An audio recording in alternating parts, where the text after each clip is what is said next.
अस्सलाम वालेकुम दोस्तों, मैं आपका होस्ट और आपका दोस्त नमाज मलिक। मैं इस वक्त जौहर टाउन में मौजूद हूँ और आप बहुत अच्छी यहाँ पे एक प्लेस है, कैफे बी योर सेल्फ के नाम से जो है यहाँ पे बनाया गया है और दीदनी है, देखने के लायक है और अदबी यहाँ पे जो है यहाँ पे माहौल है, बहुत दिलावेज और दिलकश मनाजिर जो है वो देखने में आए हैं। 8 मार्च को इसको ओपन किया गया है। हमारे साथ इस पर मौजूद है रुशीना अमीन साहिबा, उनसे जो है नुक्ता निगाह जानते हैं। जी सबसे पहले तो अस्सलाम वालेकुम। जी वालेकुम। क्या हाल है आपका, खैरियत से है? बिल्कुल बिल्कुल। जी सबसे पहले तो बहुत शुक्रिया, आपने टाइम दिया। आपके टाइम का भी शुक्रिया। जी ये बताइएगा कि ये ख्याल कैसे आया, इसको इनिशिएट कैसे किया? बस ये इसलिए ख्याल आया कि जरूरत महसूस की कि जब बच्चे बड़े हो जाते हैं और आप अकेले रह जाते हैं और फैमिली भी अब जो होते हैं लोग वो इधर उधर दूसरे मुल्कों में चले गए होते हैं, तो आपने बाकी जिंदगी फिर कैसे गुजारनी है, तो कोई इसका हल तो निकालना पड़ेगा। तो बैठने की जगह बनानी चाहिए, बात करने के लिए जगह बनानी चाहिए, ऐसी जगह जहाँ पे आके लोग अपना दुख दर्द जो है वो शेयर कर सकें। और खाने पीने का तो अपना मजा होता है, वो भी साथ साथ है। क्या बात है, जबरदस्त यूनिक आइडिया जो है वो पेश है माशाल्लाह। लोग जो है पसंद भी फरमा रहे हैं। बहुत जी, बहुत पसंद करते हैं, क्योंकि जाहिर है उनको हर किसी को सुकून चाहिए, हर किसी को किसी की जरूरत है जो उससे बात कर सके, उसके दुख दर्द को समझ सके। और फिर यहाँ पे ऐसे लोग भी आते हैं जिनसे लोग मिलना चाहते हैं, तो वो भी एक माहौल यहाँ पे जो है बनता है। और चूंकि ऑफ द रोड है तो उसका बहुत फायदा है कि it is not just walk in type cafe. ये बताइएगा घर के अंदर बना रखा है, इसकी अफादियत बताइएगा। घर के अंदर इसलिए बना रखा है कि घर वाले तो अब नहीं रहे। अच्छा। तो फिर लोग क्या घर को आबाद किया गया, घर को आबाद किया गया, बजाय इसके कि आप उसको बेच के और फिर कहीं नया घर बना के। मुझे तो वैसे कभी समझ नहीं आई कि आप घरों को जेबों में डाल के कैसे ले जाएंगे, ले जा नहीं सकेंगे। तो उन घरों का तो कोई इस्तेमाल ऐसा करना चाहिए कि उसमें कोई ऐसा अच्छा काम हो जो आप साथ लेके जा सके। तो ये बताइएगा कि ये अदब को फरोग देना, अदबी महफिलों को फरोग देना, गेट टुगेदर करना कितना जरूरी है इंसान के नशोनुमा के लिए आजकल के दौर के तनाज़ुर में? हाँ जी, देखिए आप, हमारा जो पार्टी हाउस है कितना उसका सब वहाँ के निकले हुए, इशफाक अहमद।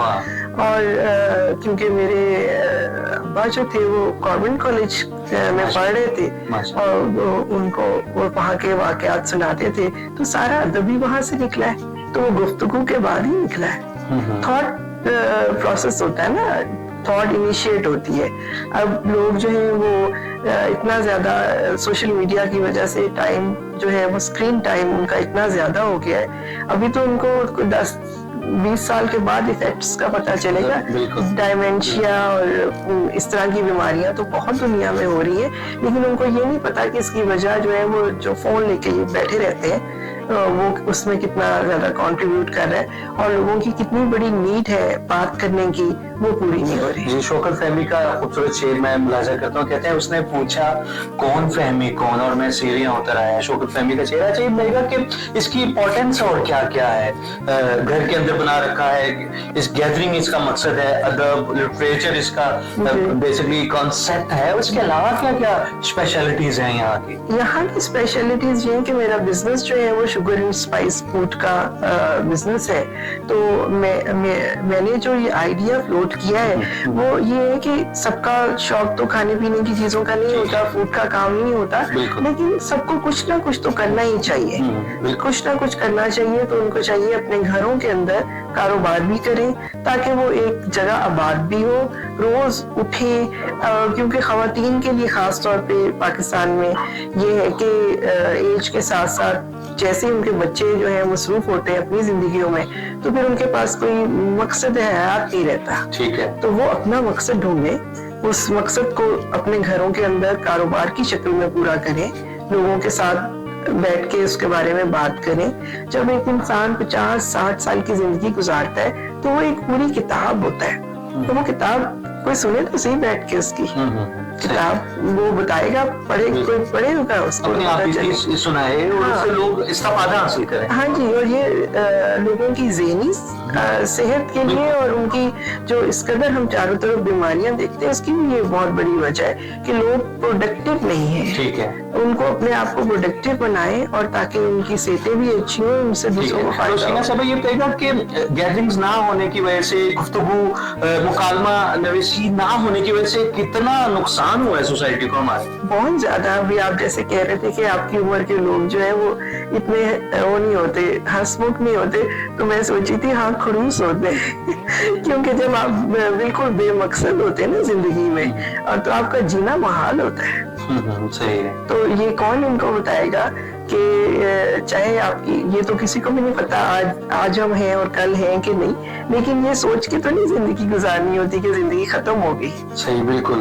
गालिब कहते हैं इब्न मरियम, हुआ करे कोई मेरे दुख की दवा करे कोई। मैं ये दुख का जो मदावा है वो ऐसी जगह ऑन करके ही हो सकता है। हाँ जी, बहुत लोग यहाँ पे इस तरह से आते हैं और अक्सर लोग कहते हैं हम कभी रोए नहीं है, लेकिन यहाँ आके हम रो पड़े अपनी बात में आके, क्योंकि उन्हें पता है कि बात कहीं निकलेगी नहीं, उन्हें पता है कि कोई ऐसी रिकॉर्डिंग नहीं हो जाएगी, किसी का तमाशा नहीं, इट इज नॉट शो। अच्छा रोशीना साहब, ये बताइएगा जिंदगी का कुछ ऐसा लम्हा जो बहुत नागवार गुजरा हुआ आपकी जिंदगी पे, पहले तो वो बताइएगा और फिर खुशगवार लम्हा पूछेंगे आपसे। कुछ भी शेयर कीजिए, अच्छी यार कुछ भी ऐसा नागवार वाक्य पहले बताइए, या अच्छा। क्या ऐसी स्टेज थी? हाँ जी। नहीं, नागवार तो पता नहीं था, किसी के साथ तो होता ही है ना। हाँ जी बिल्कुल, क्यों नहीं होता, बहुत जरूरी होता है कि हो सबके साथ, क्योंकि नहीं तो इससे भी सीख मिलती है। ओह यस, इससे तो मतलब ये कि आपको अगर झटके ना लगे तो आप बिल्कुल कभी कुछ बात समझ ही ना पाए। तो मेरी तो बहुत कब दुख पहुंचा बहुत जिंदगी में, ये बताइए। अच्छा, वो दुख पहुंचा था उस वक्त, लेकिन अब वो दुख खुद ही तब्दील हो चुका है। लेकिन कब पहुंचा वो? पहला बताइए। पहला था ऐसे कि जब मैं 53 की थी, अब मैं 61 की हूँ। माशाल्लाह। हाँ जी, ठीक है। तो उस वक्त मेरे हस्बैंड ने 38 इयर्स की शादी के बाद दूसरी शादी कर दी, और फिर 2019 में मैंने बहुत कोशिश की एडजस्ट होने की, लेकिन फिर 2019 में I said good by two my previous life. हाँ जी। अच्छा, खुशगवार लम्हा बताइए। खुशगवार लम्हा ये आज का है, आज का दिन खुशगवार लम्हा है। हाँ जी, और हर दिन खुशगवार हो। अच्छा, कामयाबी क्या आपके यहाँ क्या है? क्या कामयाब बनाती है इंसान को चीज, या उसकी कामयाब जिंदगी की जमानत क्या चीज होती है? ये अपनी नुक्ता निगाह इसके हवाले से बताइए। मेरे नजदीक कामयाबी ये है कि अगर आपका एक दिन, जिस दिन में आप प्रेजेंट है ना, लेकिन जो पास्ट है वो भी डिल्यूजन है और जो फ्यूचर है वो भी डिल्यूजन है, आपको उसका नहीं पता। ठीक है। If you can live one day fully, जिसमें आप यही चाहते हैं ना आपकी जात से किसी को फायदा हो, ठीक है।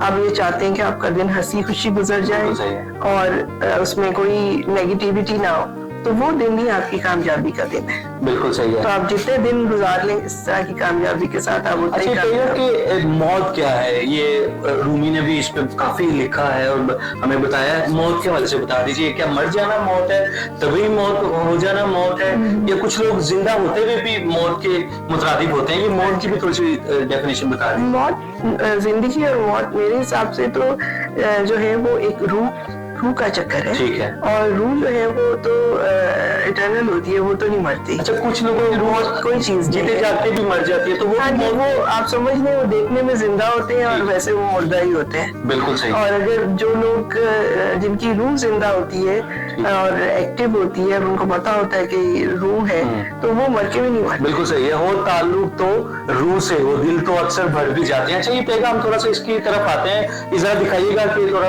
एटमॉस्फेयर यहाँ पे दिलावेज है। ये बताइएगा कि यहाँ पे जो बेकिंग का काम है, इसको अगर कोई ऑर्डर करना चाहे उसकी क्या क्राइटेरिया है, और यहाँ पे जो इसकी चीजें हैं वो थोड़ा सा हमें बताइए। हाँ जी, हमारे सोशल मीडिया पे है, सारे हमारे लिंक्स हैं, हमारी वेबसाइट है, वेबसाइट के थ्रू ऑर्डर इसी नेम से है वेबसाइट आप? हाँ जी, शुगर एंड स्पाइस। अच्छा, ठीक है। उसमें हर तरह की चीजें मौजूद? हाँ जी, उसमें खाने पीने की और नई चीजें ऐड भी होती रहती है, कुछ निकलती भी रहती हैं, तो उससे लोग ऑर्डर करते हैं। ऑर्डर वगैरह भी आते रहते हैं?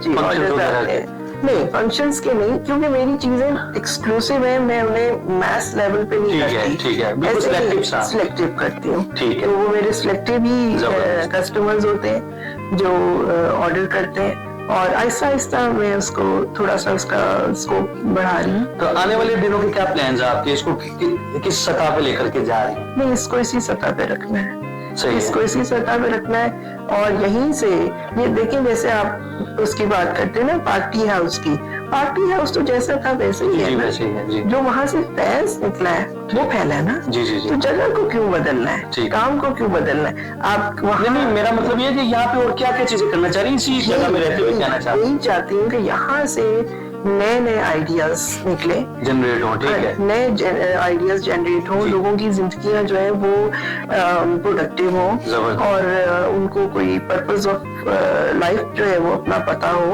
और उनकी सेहतें बेहतर हो और उनकी जिंदगियां जो है वो इस तरह से, जिस तरह से अभी गुजर रही है उस तरह से ना गुजरे, कुछ दे के जाए सब। बिल्कुल ठीक है। आखिर में कोई पैगाम दे दीजिए अच्छा सा, ये तो वैसे सारा ही इंटरव्यू पैगाम था, कोई अच्छा पैगाम जो आप देना चाहें हमारी कौम को, हमारे नौजवानों को, वो अपने एंड से दे दीजिए। कौम को मैंने क्या पैगाम देना है? नौजवानों को दे दीजिए। नौजवानों को ही दे सकती हूँ कि मेरा ख्याल है कि इट्स अबाउट टाइम, इतनी दुनिया देख ली है, इतना कुछ देख लिया है कि अब तो जागने का टाइम है। सही जी, तो बस उठ खड़े हो और देखे ना, दुनिया जो है वो, मैं अगर एक साल में 2 दफा अमेरिका जाऊं तो मैं देखती हूँ कि नई चीजें आ गई होती हैं जो लोगों की सहूलत के लिए बनाई जाती है। लेकिन यहाँ पे हम सदियों से वैसे ही रहते हैं, कभी नहीं मैंने देखा कि कोई किसी की सहूलत के लिए कोई चीज बनाता हो।